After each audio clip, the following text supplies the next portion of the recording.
perdamaian dunia. Yang A, bangsa Indonesia adalah dalam hubungan internasional. Yang pertama, hakikat hubungan internasional. Hubungan internasional dalam Kamus Besar Bahasa Indonesia didefinisikan sebagai cabang ilmu yang meliputi interaksi, relasi, dan komunikasi antar negara berkaitan dengan kebijakan luar negeri yang meliputi diplomasi, konflik, kesejahteraan, ekonomi, dan perdamaian dunia. Selanjutnya, arti hubungan internasional. Arti hubungan internasional lainnya adalah transaksi lintas batas dari semua jenis politik, ekonomi, dan sosial. Hubungan internasional merupakan hubungan antar bangsa, kelompok-kelompok bangsa dan masyarakat dunia, serta kekuatan-kekuatan proses-proses yang menentukan cara hidup, cara berpikir, dan cara bertindak. Selanjutnya itu B, subjek hukum internasional. Subjek hukum secara umum dapat diartikan sebagai pendukung atau pemilik hak dan kewajiban. Swetjono sebagai ahli hukum internasional mengatakan bahwa subjek hukum adalah seseorang yang memiliki hak. Subjek hukum internasional adalah pemegang segala suatu hak dan kewajiban. Subjek hukum internasional dapat diuraikan sebagai berikut. Yang pertama itu negara. Unsur-unsur negara yang dapat dijadikan sebagai subjek negara internasional yang pertama adalah penduduk yang tetap. Yang kedua adalah wilayah yang pasti. Yang ketiga yaitu pemerintahan. Yang keempat adalah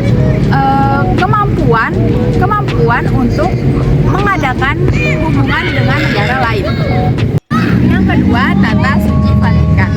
Tata suci yang berada di Vatikan diakui sebagai subjek hukum internasional pada tanggal 11 Februari 1929. Yang ketiga, individu. Lahirnya Deklarasi Universal tentang Hak Asasi Manusia didirikan pada tanggal 11 Desember 1948. Selanjutnya yang keempat yaitu Palang Merah Internasional merupakan organisasi di dalam ruang lingkup nasional yang didirikan oleh 5 orang berkewarganegaraan Swiss yang dipimpin oleh Henry Dunant. Yang kelima, organisasi internasional merupakan subjek hukum bertujuan untuk pengembangan politik dan keamanan nasional serta pengembangan ekonomi dan kesejahteraan sosial. Yang keenam, kaum pemberontak diberikan hak-hak sebagai subjek hukum. Yang pertama, kewenangan menentukan nasib. Yang kedua, kewenangan memilih ekonomi, sosial, dan budaya. Dan yang ketiga, serta menguasai sumber daya alam.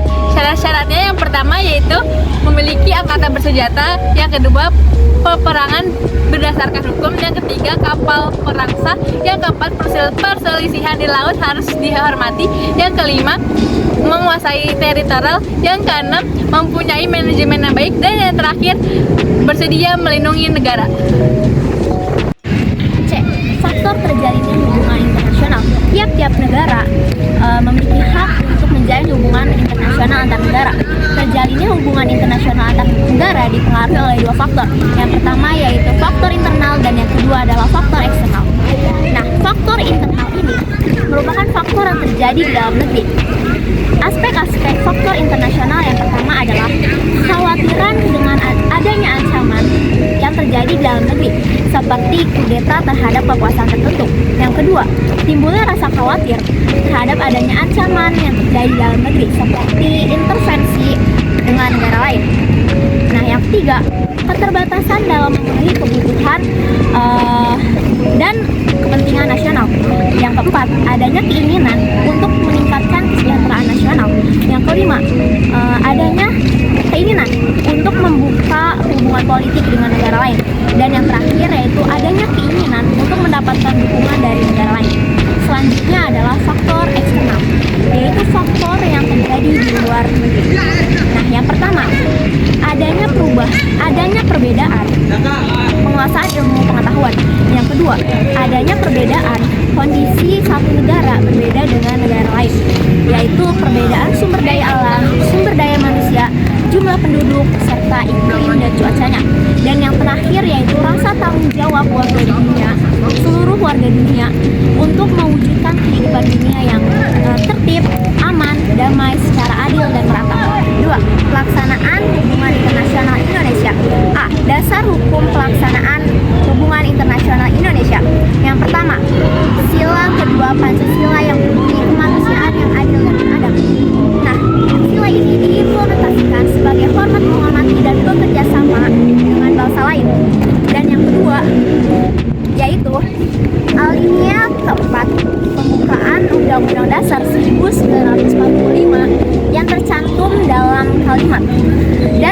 serta melaksanakan ketertiban dunia yang berdasarkan kemerdekaan, perdamaian abadi dan keadilan sosial.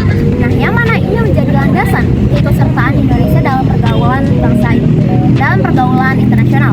Nah, yang ketiga yaitu pasal 11 ayat 1 sampai 3 Undang-Undang Dasar 1945 yang berbunyi, selanjutnya yaitu pasal 13 ayat 1 sampai 3 Undang-Undang Dasar 1945 yang berbunyi,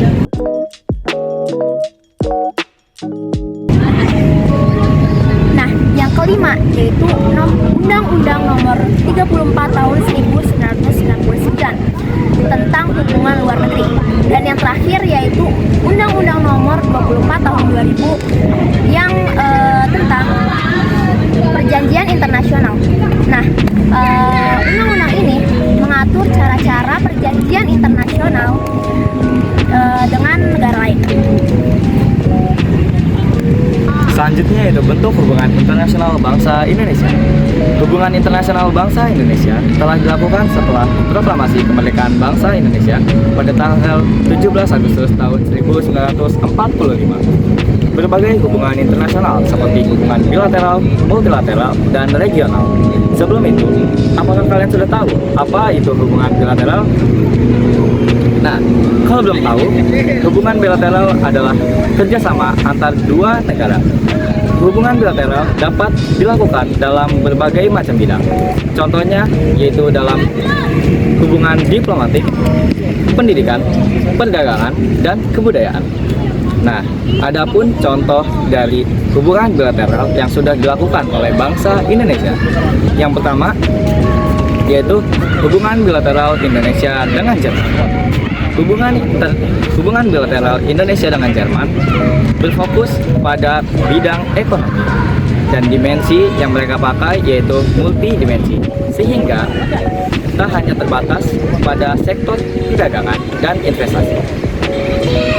Di sektor perdagangan, Jerman merupakan salah satu mitra utama bagi Indonesia.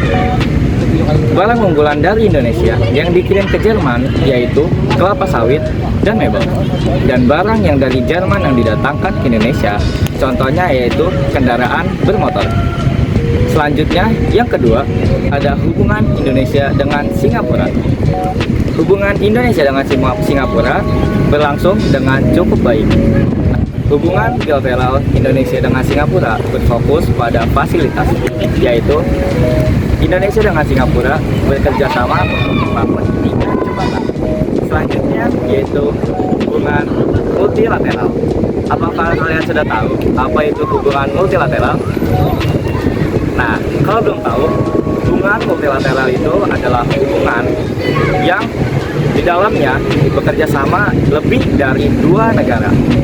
Contohnya yaitu PBB, Perserikatan Bangsa-Bangsa, yang di dalamnya anggotanya itu seluruh dunia. Nah, selanjutnya yaitu hubungan regional. Apa udah tahu belum hubungan regional itu apa? Kalau belum, hubungan regional itu adalah hubungan antar negara yang masih dalam satu kawasan. Contohnya yaitu ASEAN. Pentingnya hubungan internasional bagi bangsa Indonesia. Yang pertama yaitu ideologi. Pancasila berkedudukan sebagai jati diri bangsa. Dengan memegang teguh ideologi Pancasila, maka negara Indonesia tidak akan dengan mudah terpengaruh oleh ideologi negara lain sebagai akibat dari terjalinnya hubungan internasional. Yang kedua yaitu politik. Kebijakan yang dianut oleh suatu negara secara tidak langsung akan mempengaruhi corak dan sifat hubungan internasional. Yang ketiga yaitu ekonomi. Hubungan internasional dapat meningkatkan daya saing kualitas produksi dan dapat memperluas wilayah pemasaran. Yang keempat yaitu ada sosial budaya. Hubungan internasional dalam bidang sosial budaya dapat sebagai menjadi pembinaan dan pengembangan nilai-nilai sosial budaya. Yang kelima yaitu keamanan dan pertahanan. Manfaat hubungan internasional dalam bidang keamanan dan pertahanan yaitu untuk menciptakan kedamaian dunia dan membantu menjaga stabilitas dunia internasional. Internasional bangsa Indonesia. Oke, jadi bentuk hubungan masyarakat Indonesia itu Tujuan untuk pengembangan politik,